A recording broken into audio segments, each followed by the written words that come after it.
할렐루야. 6월 첫째 주 산무 예배 오신 여러분들 진심으로 환영합니다. 또 온라인으로 예배드리는 모든 분들에게도 주님의 사랑이 함께하길 바랍니다. 우리 옆에 분 손 흔들면서 잘 오셨습니다. 환영합니다. 이렇게 한번 영접해 주시기 바랍니다.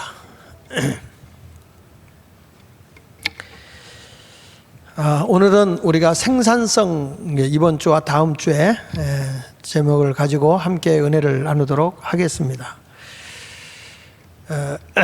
사람이 살아가면서 저 사람이 굉장히 비생산적인 삶을 산다, 저 사람이 생산적인 삶을 살아간다, 이렇게 표현할 수 있는데, 같은 땅이라도 무엇을 심으면 열매를 많이 내는 생산성 있는 땅이 있는가 하면, 어떤 땅은 씨를 뿌려도 그 씨가 오히려 나지 아니하고 그냥 죽어버리는 그런 땅도 있을 수 있습니다.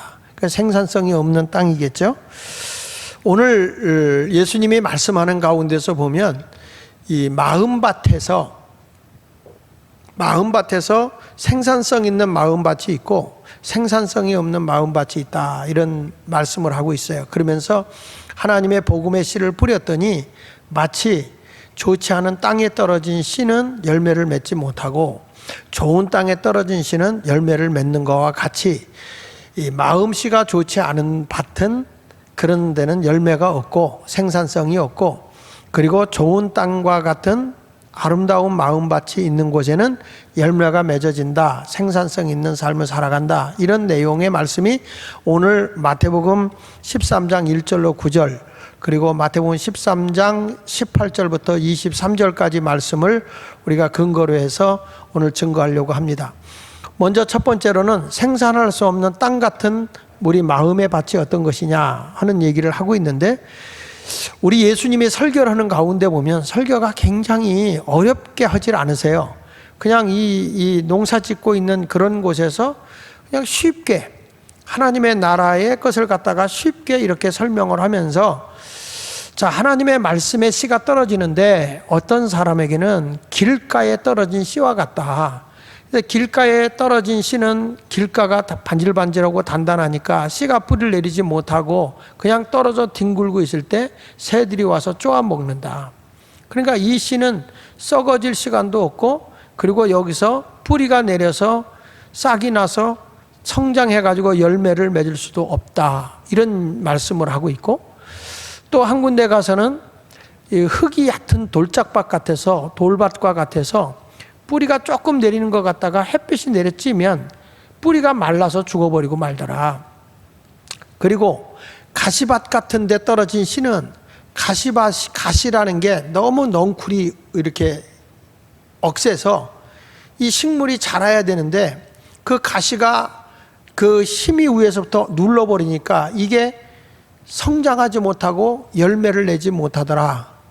이런 것은 열매 맺지 못하는, 생산을 할 수 없는 그런 땅이고 그런 마음밭이다, 이렇게 얘기를 하고 있는 거예요. 반면에 좋은 땅에 떨어진 씨는 좋은 마음밭인데, 이런 곳에 하나님의 말씀에 씨가 떨어지면 100배, 60배, 30배 열매를 맺는다, 생산성 있는 삶을 살아간다, 이런 얘기거든요. 그래서 우리가 첫째로 보면 생산할 수 없는 땅, 생산할 수 없는 땅 같은 마음밭은 어떤 것이냐, 그것을 우리가 한번 살펴보려고 합니다. 첫 번째 가서는 도대체 생산할 수 없는 마음밭은 어떤 땅과 같은 마음밭이냐라고 했을 때 13장 3절로 4절에 이렇게 말하는 거예요. 예수께서 비유로 여러 가지로 그들에게 말씀해 이르시되, 씨를 뿌리는 자가 씨를 뿌리러 나가서 뿌릴새 더러는 길가에 떨어짐에 새들이 와서 먹어버렸다. 뿌리가 내리기 전에 새들이 와서 먹어버렸다, 이런 얘기. 저도 그 시골에서 농사 짓는 데서 살았기 때문에 이 씨라는 것이 밭에 잘 묻혀져야 이게 나중에 싹이 나는 것이지, 그냥 이게 바깥에 씨가 떨어지면 새들이 와서 다 쪼아 먹어버리고 햇빛이 나면 말라서서 자랄 수가 없는 것이거든요. 자, 농부가 열심히 농사를 지어서 그 땅에서 수확해내는 것이 생산성이에요. 땅이 좋으면 그 땅에서 생산성이 많이 나오겠죠. 그러니까 땅이 나쁘면, 땅을 제대로 관리하지 않아가지고 뭐 풀이 많이 난다든지, 그리고 이 땅이 뭐 농사를 지을 수 없을 정도로 개간되지 않은 땅, 아주 나쁜 땅이라고 한다면 그런 곳에는 씨를 뿌리나 마나요. 뿌려놔봐야 생산성이 없는 거죠. 수확이 생길 수가 없는 것이다 그 말이에요. 그러니까 여기서 길가와 같은 마음밭은 어떤 것을 얘기하느냐, 마태복음 13장 19절에 말하잖아요. 아무나 천국 말씀을 듣고 깨닫지 못할 때는 악한 자가 와서 그 마음에 뿌려진 것을 빼앗나니 이는 곧 길가에 뿌려진 자와 같은 거다는 거예요. 하나님의 말씀을 전했는데 이 하나님의 말씀의 천국 복음이 그 사람 마음밭에 이렇게 떨어져 가지고 그것이 막 뿌리가 내려서 열매가 맺어져야 되는데 이 길가에 떨어진 건 그렇지 않다는 거예요. 말씀이 떨어지면 이거를 탁 반발을 해버려요. 그러니까 반항적인 의식을 가지고 있는 거죠. 딱딱한 땅에 씨가 떨어지면 탕 튀어서 그대로 뒹굴르고 있는 것 뿐이지 이것이 뭘 수용할 수 있는 건 아니라는 거죠. 똑같이 이 자리에 와서 하나님의 말씀을 들어도 내가 마음이 길가 같은 사람, 닳고 닳아서 뺀질대고 있는 사람들은 말씀을 들어도 아이 저건 목사는 하는 얘기야 그러면서 탁 반발한다는 거예요. 반발하게 되고 반항적인 생각을 갖는 거죠. 자, 우리 하나님께서 에덴 동산에서 사람들에게 생육하고 번성하고 땅에 충만하라, 땅을 정복하라, 그다음에 바다의 고기와 공중에 나는 새를 다스려라 이렇게 말씀을 했어요. 그런데 하나님이 모든 걸 다 주시면서 너희들이 선하게 중앙에 있는 선악을 알게 하는 나무 실과만은 먹지 마라. 다른 모든 생명과실은 너희가 먹어도 좋지만 중앙에 있는 선하게 알게 하는 나무의 실과는 먹지 말라 이랬어요. 그런데 이 하와라고 하는 여자가 그 말씀에 대해서 반발을 해요. 뭐 선악과를 먹으면 사람이 죽을까 하노라? 죽는다나 어쩐다나? 그러니까 사탄이가 아니야 먹어. 그러면 너 하나님같이 지혜로울 수 있어. 이렇게 이제 불만을 집어넣은 거예요.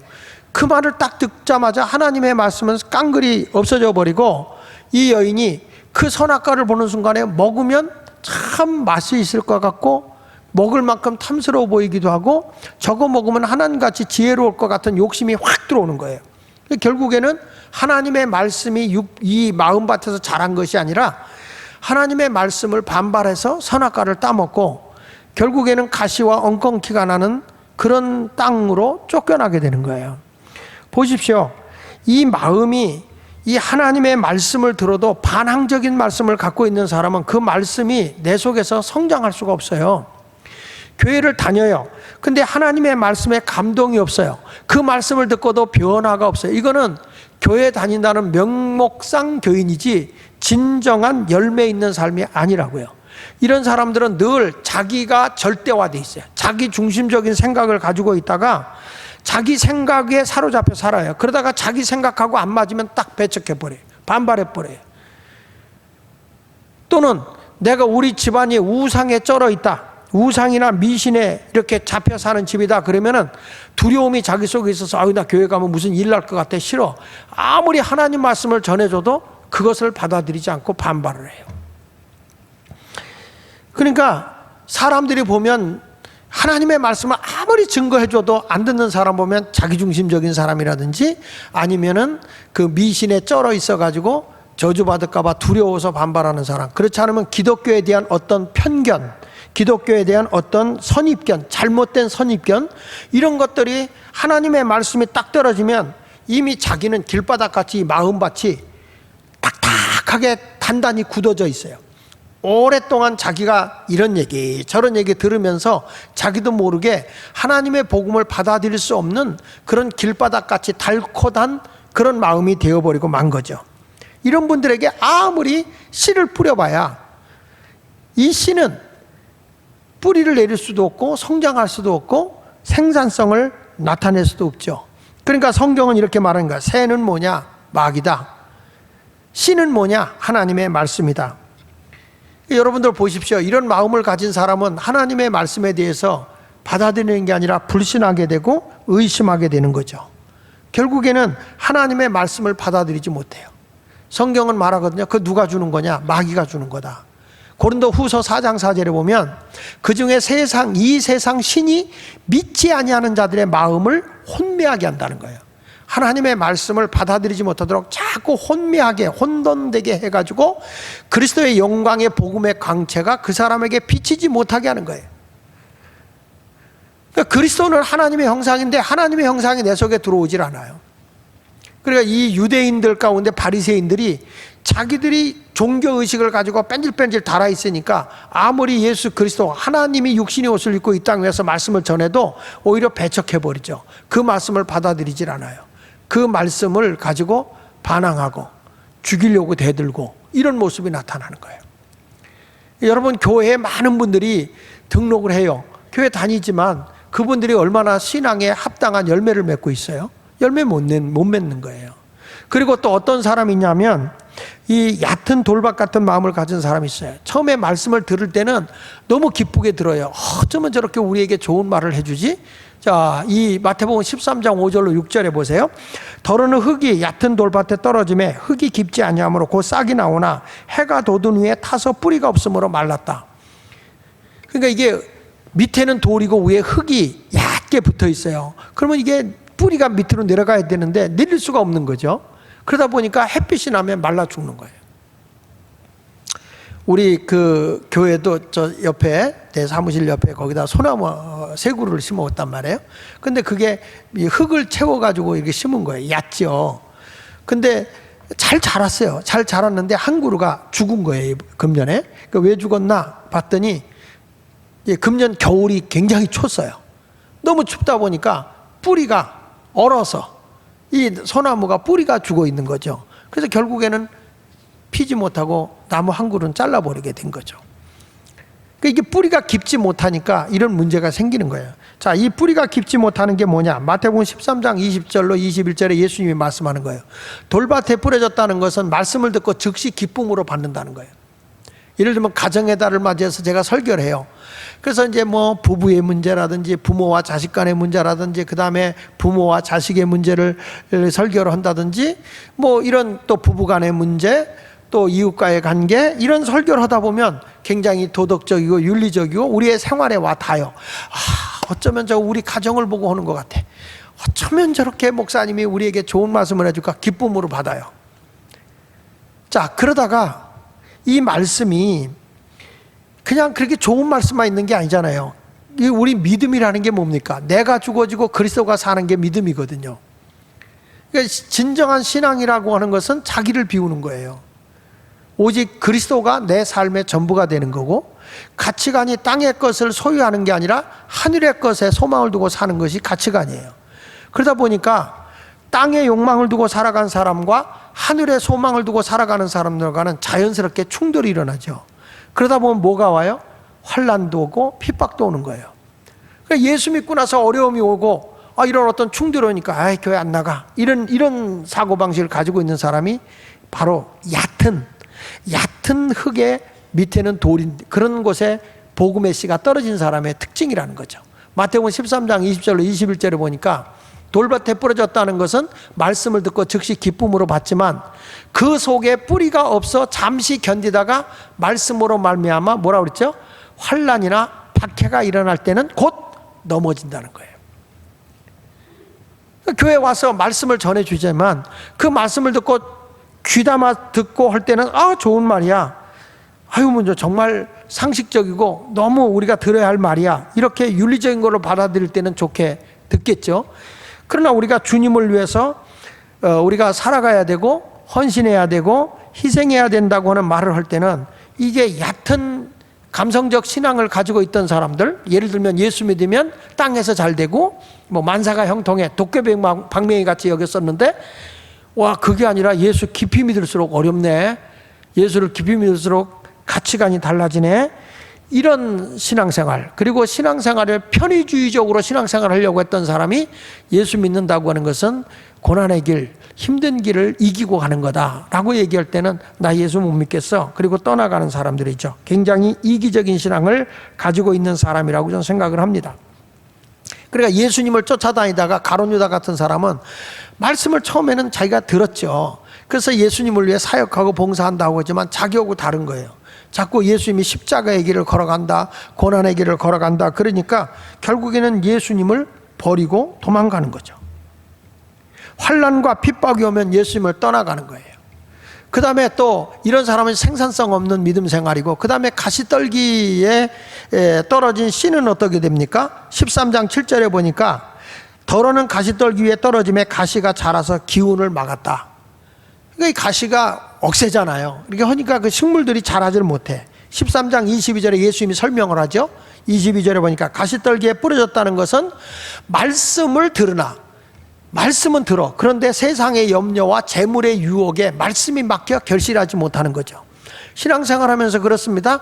자, 예수 열심히 믿어요. 열심히 믿고 교회를 다니는데 자꾸 움츠려들게 돼요. 왜 그러죠?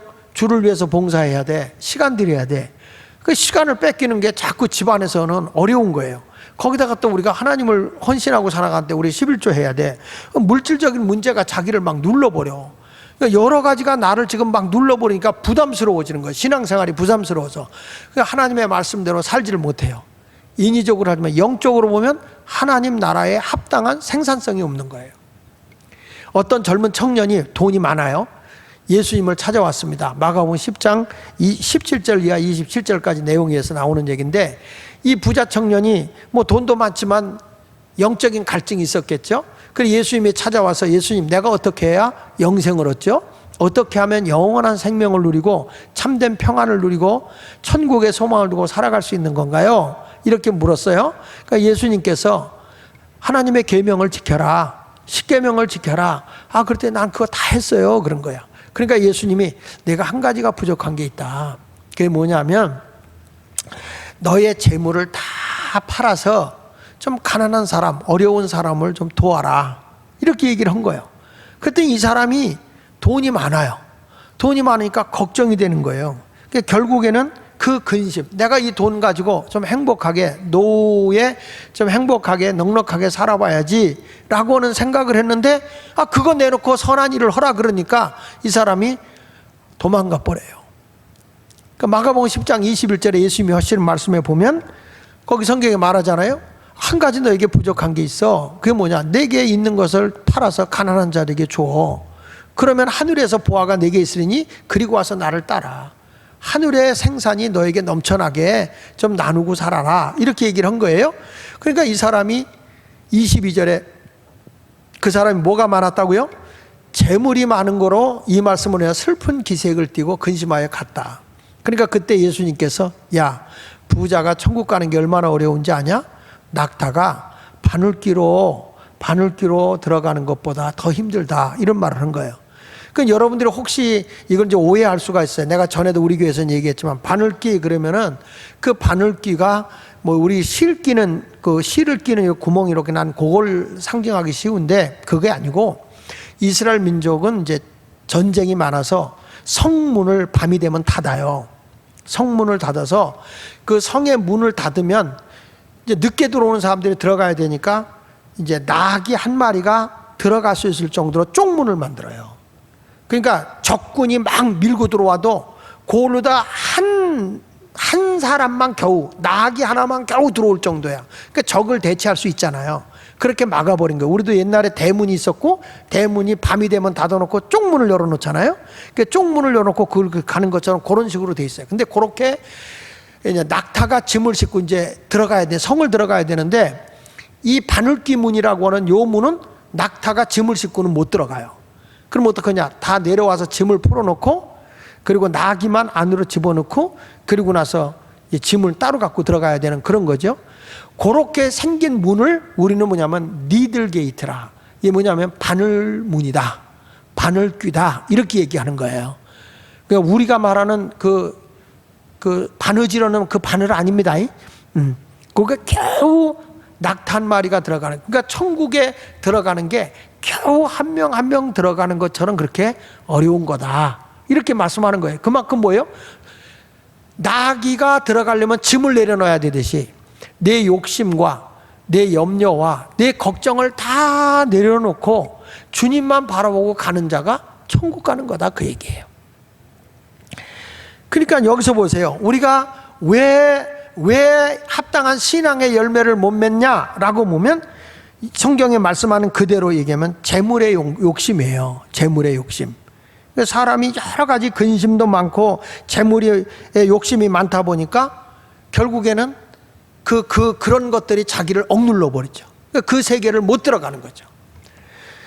그래서 성도들도 보면은 생산성 없는 생활하는 분들을 보게 되면 이 시간이나 자기가 가지고 있는 어떤 재원들을 쓸데없이 낭비한다는 거죠. 학생들이 공부를 해야 되는데 어떤 가시넝쿨에 자기 인생이 갇혀버리냐면 컴퓨터에 갇혀버려요. 아니면 게임에 갇혀버려요. 온라인이나 이런 것에 갇혀버리고 거기다 시간을 쓰고 있고 거기에 자기가 눌려버려요. 그러니까 앉아갖고 계속 쓸데없는 시간을 낭비하면서 게임을 하고 그걸로 노름도 하는 어른도 있고 이런 모습들이 다 시간 낭비하는 거예요. 그리고 그런 데다가 노름을 하다가 돈을 잃어버리고 재물을 갖다 낭비하게 되는 것이죠. 이런 것들이 내 인생의 생산성을 다 제거해버리는 가시덤불이다 이 말이에요. 우리는 이런 것을 다 제거하는 어떤 땅이 돼야 되느냐? 우리는 길가도 돼서 안 되고 그리고 돌짝밭 같은 데도 아니고 가시덤굴 같은 데도 아니다. 우리가 열매 맺으려고 하면 두 번째, 생산을 풍성하게 할 수 있는 좋은 땅, 좋은 마음밭을 가져라. 좋은 마음밭을 가져야 거기서 100배, 60배, 30배의 열매를 맺을 수 있다. 이렇게 말씀하고 있는 것이죠. 마태복음 13장 8절에 말합니다. 더러는 좋은 땅에 떨어지매. 난 여러분들에게 하나님의 말씀의 씨가 좋은 땅인 아름다운 밭에 떨어지길 축원합니다. 그러니까 어떤 것은 100배, 어떤 것은 60배, 어떤 것은 30배의 결실을 하였다. 이거를 예수님이 설명해 준 거예요. 마태복음 13장 23절에 좋은 땅에 떨어졌다는 게 뭐냐? 말씀을 듣고 깨닫는 거다. 내 마음밭이 길바닥 같고 가시밭 같고 돌짝밭 같은 사람들은 깨닫지 못해. 깨달아도 그냥 자기 절대화로 딱 뭉쳐가지고 그걸 받아들이질 않아요. 그런데 좋은 밭에 떨어진 씨앗은 하나님의 말씀을 듣고 깨달아요. 그래가지고 그 말씀대로 사니까 결실에서 100배, 어떤 것은 60배, 어떤 것은 30배의 결실을 얻을 수 있다라고 성경은 말하고 있는 것입니다. 여러분, 우리가 좋은 마음밭, 우리 사람들은 이런 생각을 할 수 있어요. 아니, 사람이 생산성 있게 세상의 모든 것을 하려면 열심히만 살면 될 거 아니냐, 그러면 되는 거지 무슨 그렇게 땅이 좋아야 되고 그러냐, 그렇게 생각할 수 있어요. 그런데 성경에 보면 마음이 아름다워야 이 세상에 너희가 생산성 있는, 다시 말하면 성공의 사람이 된다는 거예요. 사람이 어떤 사람이 많이 붙습니까? 마음이 좋지 않은 사람에게는 사람이 붙을 수가 없어요. 마음이 좋아야 되는 거예요. 폴 메이어라고 하는 분이 그런 말을 했습니다. 생산은 결코 우연이 되지 않는다. 가만히 있어도 되는 게 아니다.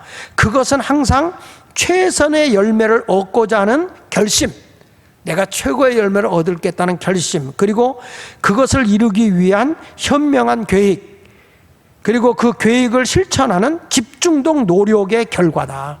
어떤 것을 생산해내고 어떤 것을 이루어내기 위해서는 그만큼 치밀하게 계획하고 그만큼 집중적으로 노력을 해서 얻어내는 것이지 노력이 없이 이루어지는 것은 아니라는 거예요. 여러분의 가정에 생산성 없이 자꾸 돈만 써보세요. 그럼 가정이 어떻게 되죠? 빚더미 안고 가정은 파산될 거예요. 국가도 마찬가지예요. 이 나라가 다시금 온 국민이 더불어 잘 살 수 있는 나라가 되기 위해서는 자꾸 국가든지 정치든지 가정이든지 교회든지 생산성 있는 그런 마음밭을 가져야 된다는 거예요. 그러니까 자원을 잘 활용할 줄 알고 아이디어를 새로 개발하고 자신의 가치를 자꾸 증대시켜줘야 되는데, 사람들이 공익, 모든 사람이 더불어 생산성 있게 잘 살게 해주는 일을 하지 아니하고, 이런 분 있잖아요. 기업의 어떤 기술을 빼내가지고 외국에다 팔아먹는, 나 하나만 부자 되면 되겠다는 이런 생각. 우리가 부동산 투기를 하는 것이 위험한 것이, 이게 개인의 어떤 이익은 가져올 수 있지만 생산성을 가져다 주는 건 아니라는 거예요. 모든 사람이 공익의 유익이 돼야 되는데 공익의 유익을 주지 못한다는 거죠. 성경에서 말하는 우리 주님이 생산성 있게 살아간다는 것은 이 마음밭이 아름다워져야 모든 사람에게 유익을 주는 거죠. 성경 말씀 마태복음 5장 5절에 뭐라고 말합니까? 온유한 자는 복이 있나니 그들이 땅을 기업으로 받는다는 거예요. 이 땅에서 누가 부를 누르죠? 성품이요, 성품. 근면 성실이 아니라 우리의 성품이 온유해져야 된다고 말씀하고 있는 것입니다. 그래서 저는 이런 말씀을 읽으면서 사람이 이 세상을 성공하고 성취해 나가는 것, 어떤 생산성 있게 살아가는 그것이 이 씨에 있는 게 아니고 마음밭에 있구나. 마음밭이 좋아야 거기서 아름다움이 나타나는 것이구나 하는 것을 이 성경을 통해서 깨닫게 됩니다. 우리 모두 우리 예수마을교회가 이렇게 인성교육을 하고 이렇게 일터에 가서도 이런 마음밭, 내가 우리 회사에 있음으로써 우리 회사가 생산성 있게 자꾸 모든 게 올라가야죠. 근데 이게 어리석은 사람들은 뭐 내가 조금 일 더 한다고 우리 나한테 월급도 줘? 이런 식으로 생각을 하다 보니까 월급 받아먹고 떨어지는 사람인 거예요. 이런 사람의 마음밭이 좋질 않아요. 근데 자기가 조금 더 봉사해서 우리 회사가 생산성 있고 우리 회사가 점점 더 잘 된다. 이게 복 아닙니까? 이런 마음을 가져야 되는 거죠. 교회도 마찬가지요. 교회에서도 우리가 이 사역자로서 일을 한다 할 때는 이 사역자로서 열심히 일을 할 때 내가 있음으로써 교회가 유익이 되고 이런 어떤 하나님의 부흥이 일어나야 되는 그런 마음가짐을 가져야 되는데 그냥 교회에 내가 있으면서 그냥 월급이나 받고 있으면 되겠다 이런 사고방식을 가져서는 안 된다는 거예요. 내가 남의 집에서 일한다고 할지라도 열심히 일해서 이 주인이 나로 인해서 성공하게 해야 되는 거예요. 내가 있음으로써 우리 기업이 커져야 되는 거예요. 내가 있음으로써 내가 봉사하는 우리 주인이 유익함을 줘야 되고 내 위에 있는 상사가 유익해져야 되는 거란 말이에요. 근데 우리는 그것을 잃어버린단 말이에요. 그게 뭐냐면 마음밭이 좋지 않아서 그래요. 마음밭이 좋으면 내가 낮아져서 저분을 높여주는 거죠. 이게 생산성 있는 삶이라는 거예요. 그러니까 성경에서 계속 우리에게 강조하는 게 좋은 땅 같은 마음이 뭐냐 이렇게 구체적으로 얘기했어요. 자, 마태복음 13장 23절에서는 뭐라고 그랬죠? 좋은 땅에 뿌려졌다는 말씀을 듣고 깨닫는 자라고 그랬잖아요. 말씀을 듣고 깨닫는 자. 누가복음 8장 15절은 이 좋은 땅은 어떤 것과 같으냐? 좋은 땅에 있다는 것은 착하고 좋은 마음인데 착하고 좋은 마음이 뭐냐? 말씀을 듣고 지키는 거다. 말씀을 듣고 그냥 깨닫고 있는 게 아니고 그 말씀대로 살아가는 게 좋은 땅이다 이 말이야. 그게 좋은 마음이라는 거예요. 또 마가복음 4장 20절에 보면 좋은 땅에 뿌려졌다는 것은 말씀을 듣고 받아들이는 거다. 말씀을 듣고 받아들이는 거예요. 말씀을 저항하고 반항하는 게 아니라 저건 목사나 하는 얘기야 이런 것이 아니고 그 말씀을 듣고 받아들이니까 그 말씀이 30배, 60배, 100배의 열매를 맺는다. 여러분 이런 신앙을 가져야 될 것을 계속 말씀하고 있는 거예요. 그래서 성경은 너희들의 선한 마음에서 선을 내야 된다. 악한 마음을 가지면 악이 나오는 거다. 사람의 마음속에 있는 걸로 다 행동한다. 그런 얘기를 하죠. 누가복음 6장 45절에 보면 선한 사람은 마음에 쌓은 선에서 선을 내고 악한 자는 그 쌓은 악에서 악을 내나니 이는 마음에 가득한 것을 입으로 말한다는 거예요. 우리가 세상 어디를 가서도 유익한 삶을 주려고 하면 마음밭이 좋아야 된다는 거죠. 우리 예수마을교회가 지금 계속해서 이 인성교육 일터에서 오늘 이 생산성이라는 건 일터에서의 내 마음가짐이에요.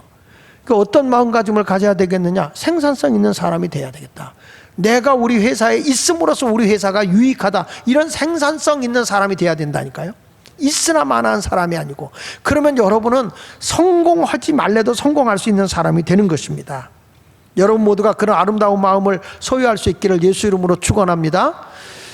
11세기에 유럽에 헨리 3세 왕이 있었어요.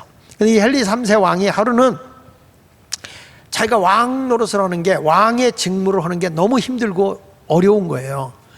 그래서 내가 왕직을 내려놔야 되겠다 이런 생각을 하다가 그러면 사람이 어디 가서 지내는 것이 제일 좋을까 하고 생각해 보니까 수도사로 지내는 게 제일 좋을 것 같아. 하나님을 예배하고 수도사 생활하면 저 혼자서 묵상할 수도 있고 뭐 억압받는 것도 없을 것 같고 그래가지고 수도원에 찾아가서 수도원 원장을 만나요. 이 왕이 뭐라고 했냐면 나는 정말 이 왕으로서 이 백성을 통치하고 살아가는 게 너무 힘이 든다. 그러니 나는 수도사가 되고 싶다. 이 수도원에서 나를 수도사로 받아달라. 이렇게 이제 부탁을 한 거예요. 그러니까 이 수도원 원장이 이런 말을 합니다.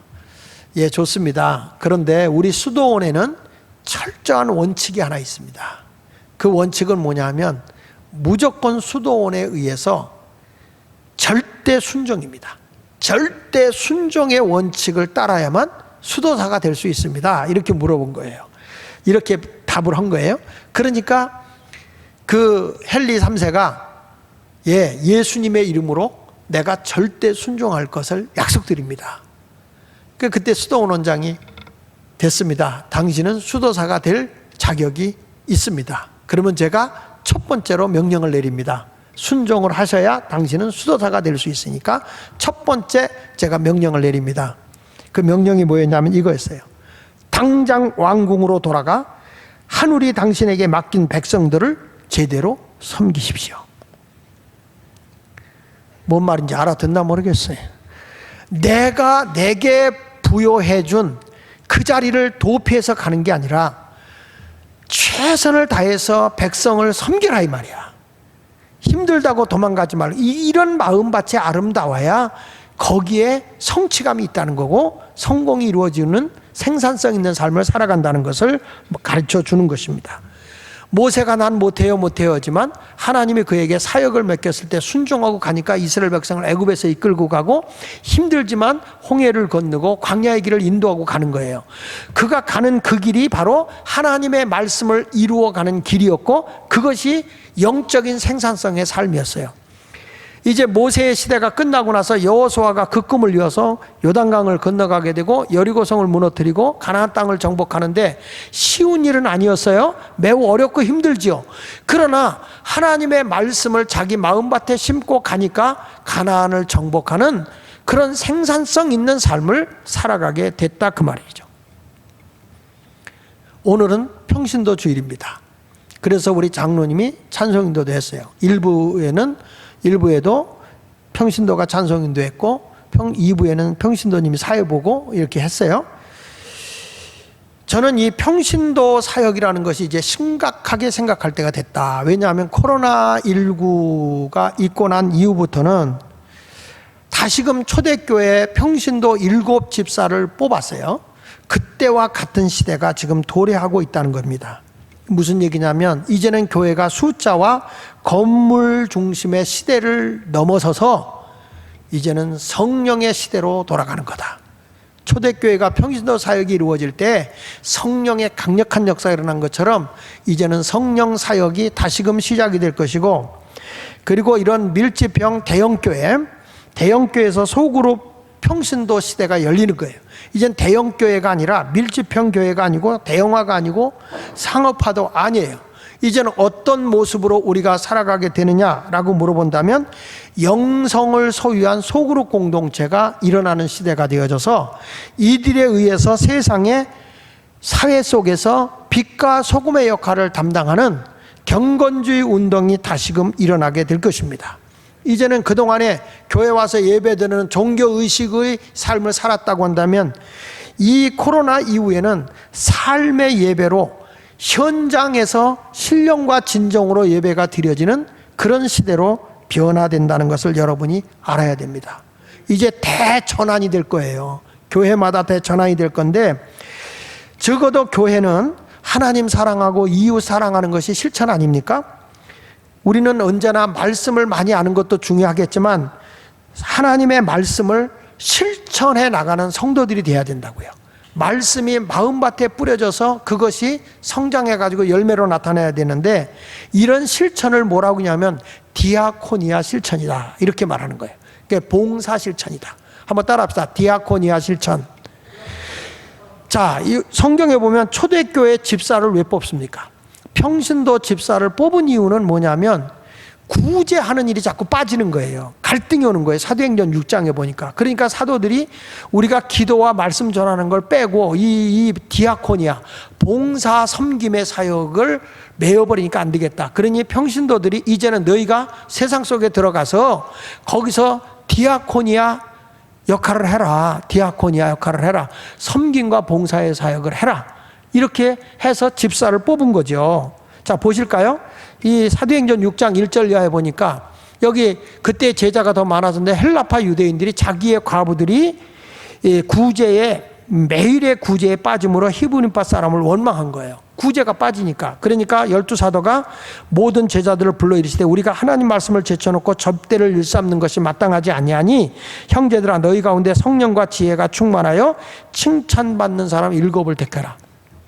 칭찬받는 사람이라는 거는 저는 영적인 것도 중요하지만 성품이거든요.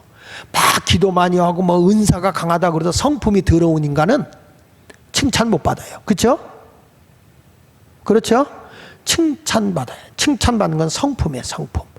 그러니까 칭찬받는 사람을 택하라. 우리가 이 일을 그들에게 맡기겠다. 무슨 일이죠? 고아와 과부의 어려운 일 당한 디아코니아, 섬김, 구제, 이것을 맡기겠다. 너희들 그거 해라. 우리는 뭐냐? 오직 기도하는 일과 말씀 사역에 힘쓸 거다. 그랬더니 초대교회 성도들이 매우 기뻐하면서 믿음과 성령이 충만한 사람 스데반과 빌립가에서 7명을 뽑았죠. 그 사도들이 그들에게 안수해서 이 사역을 하도록 했습니다. 여러분, 이것이 바로 디아코니아예요. 무슨 얘기냐면 이제 종교개혁 당시에 교회들을 보면 개혁하기 전에는 신부들이나 이 목사들이 성경을 독점했어요. 그 성도들이 교회에서 예배만 드리는 거예요.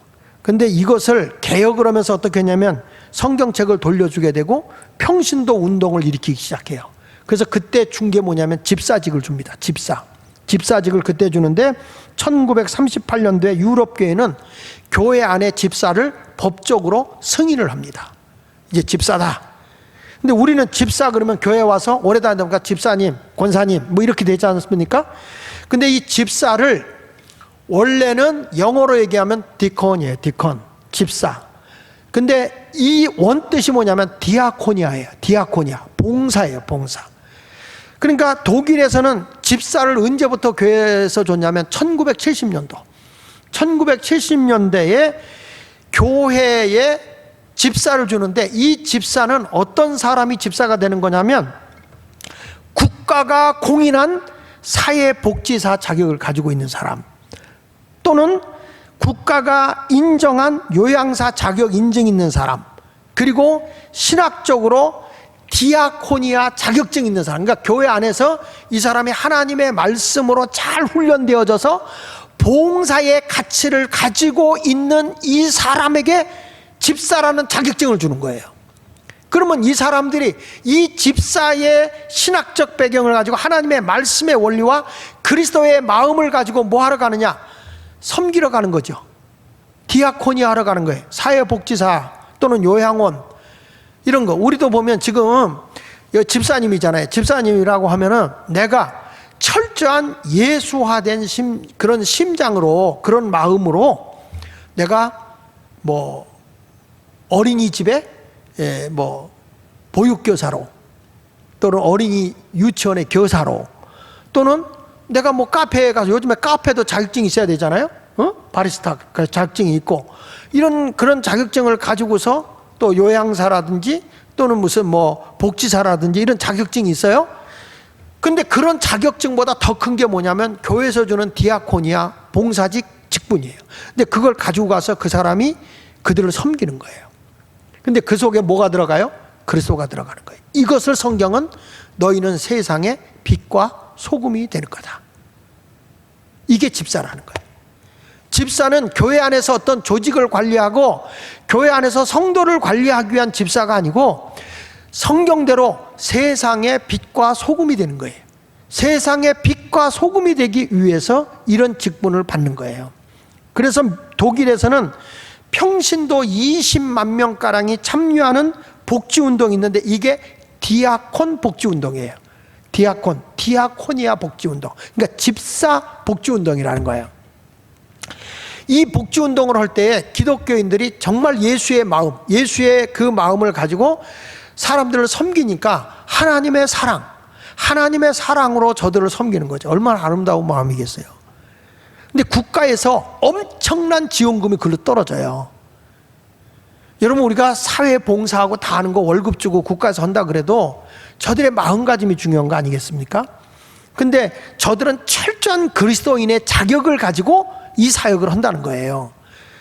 그러니까 저들은 국가의 지원을 받아도 그리스도의 정체성을 분명히 드러내고 예수화된 삶을 보여주는 거예요. 그러니까 초대교회 일곱 집사처럼 죽으면 죽으리라 하고는 일사각오의 신앙을 가지고 그러면서 죽어가면서도 디아코니 하는 거예요. 구제하는 거예요. 섬기는 거예요. 이런 모습이 돼야 되는데 지금의 교회들 가보면 집사나 뭐 이렇게 평신도의 직분자들이 그런 사역이 아니잖아요. 이게 뭐가 잘못된 거예요. 집사 안 주면 삐지는 거예요. 봉사를 안 해도. 이렇게 가서는 안 된다는 거죠. 그러니까 이 스데반 집사와 같이 평신도 운동이 다시 일어나기 위해서는 순교적 신앙의 정체성을 가지고 세상에 나가서 우리가 평신도 사역에 생산성 있는 삶을 살아가야 할 줄로 믿습니다. 교회의 약점이 뭐예요? 예배와 삶이 분리되어 있다는 거예요. 예배 따로, 삶 따로. 그게 아니라는 거죠. 예배는 삶 속에서 나타나야 돼요. 그러니까 앞으로 평신도 운동이, 경건주의 운동이 일어난다 할 때는 이런 다시금 세상 속에 들어가서, 지금 우리 교인들도 복지사 자격증 갖고 또는 뭐 여러 가지 사회봉사하는 분들도 많이 있어요. 그 직장으로 들어간 거겠죠. 그러나 거기에 앞서서 나는 크리스찬이라는 그것을 먼저 가져야 된다는 거예요. 예수의 마음을 가지고 사야 돼.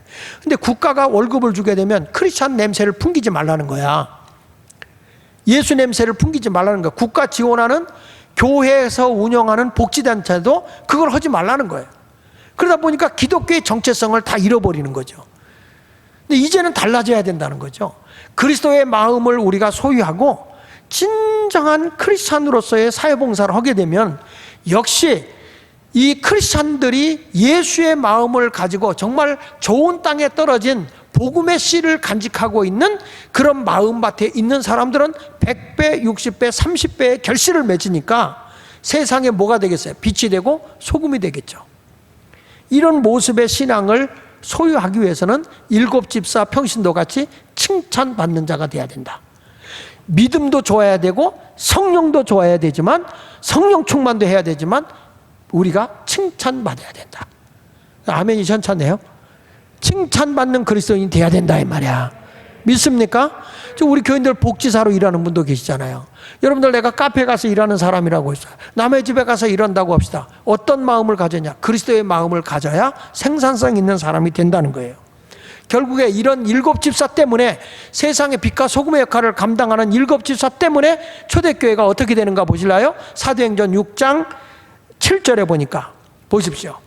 하나님의 말씀이 점점 왕성하여 예루살렘에 있는 제자의 수가 더 심히 많아지고 허다한 제사장의 무리도 이도에 복종했다는 거예요. 형식적이었던 사람들이, 철저한 그리스도인들이 그리스도의 마음을 가지고 저들이 이렇게 세상의 빛과 소금의 역할을 감당하는 그런 그 구제의 삶, 이런 모습으로 빛과 소금으로 살아가니까 엄청난 변화가 일어난 거죠. 저는 우리 교회가 성도님들이 평신도주의입니다, 그래가지고 이거 예배 한번 드린다는 거 끝나는 게 아니라 이런 사고방식. 그래서 우리 교회에서도 지금 라운드 테이블 인성교육 하잖아요. 이걸 철저히 실천하고 있고 행하고 있는 사람들에게는 이 인격 개발 교사 자격증을 공인된 것으로 발부하고 있어요. 근데 우리 교회에서 딱 3명 현재 받았거든요.